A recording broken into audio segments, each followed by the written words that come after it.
ഒമാനിൽ കച്ചവട സ്ഥാപനങ്ങൾ നടത്തുന്ന ആളുകൾ തീർച്ചയായും അറിഞ്ഞിരിക്കേണ്ട ഒരു വിഷയത്തെക്കുറിച്ച് ഇന്നൊന്ന് സൂചിപ്പിക്കുകയാണ്. ഈ അടുത്തിടെ ദാഖിലിയ ഗവർണറേറ്റിൽ നടന്നൊരു സംഭവമാണ്. നിസ്വയിൽ അവിടെയുള്ള കച്ചവട സ്ഥാപനങ്ങളിൽ ഉപഭോക്തൃ സംരക്ഷണ അതോറിറ്റി ഇടയ്ക്കിടെ നടത്താറുള്ള പരിശോധനയുടെ ഭാഗമായി അവിടെ വന്നതാണ്. ഈ സമയത്ത് ഒരു കടയിൽ നിന്ന് 3000-ലധികം സ്വീറ്റ്സ്, കുട്ടികൾക്കൊക്കെ കഴിക്കാൻ പറ്റുന്ന മധുര പലഹാരങ്ങളാണ് പിടിച്ചെടുത്തതും കടയുടമയ്ക്കെതിരെ വലിയൊരു തുക പിഴ ചുമത്തിയതും.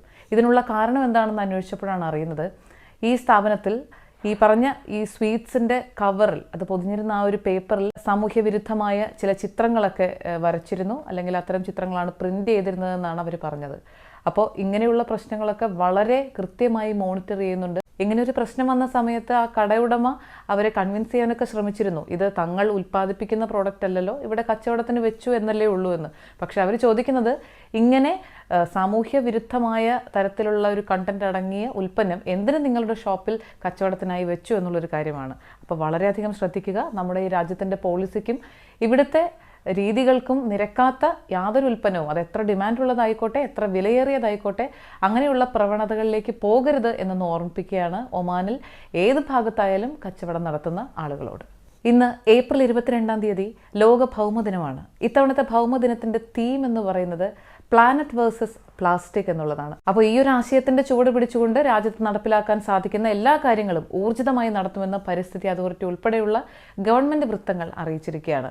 അപ്പോൾ ഇതിൻ്റെ ഭാഗമായി ഈ പ്ലാസ്റ്റിക് മാലിന്യം പരമാവധി കുറയ്ക്കുക എന്നുള്ളൊരു ലക്ഷ്യത്തിൻ്റെ ഭാഗമായി രാജ്യത്ത് വരുത്താൻ പോകുന്ന പ്രധാനമായ ചില മാറ്റങ്ങൾ നമ്മളൊന്ന് പറയുന്നു.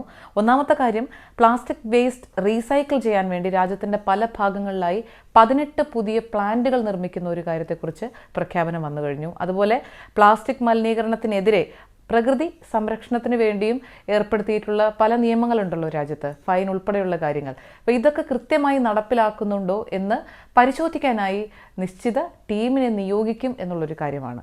അടുത്തതായി വന്നിരിക്കുന്നത്, നിലവിലുള്ള നിയമങ്ങൾ കൂടാതെ പ്രകൃതി സംരക്ഷണത്തിനും പരിസ്ഥിതി മലിനീകരണ നിയന്ത്രണത്തിനും വേണ്ടി 100 റിയാൽ മുതൽ 2000 റിയാൽ വരെ ഫൈൻ ഈടാക്കുന്ന തരത്തിലുള്ള കർശനമായ നിയമങ്ങളും ഇവിടെ കൊണ്ടുവന്നേക്കും എന്നുള്ളതാണ്.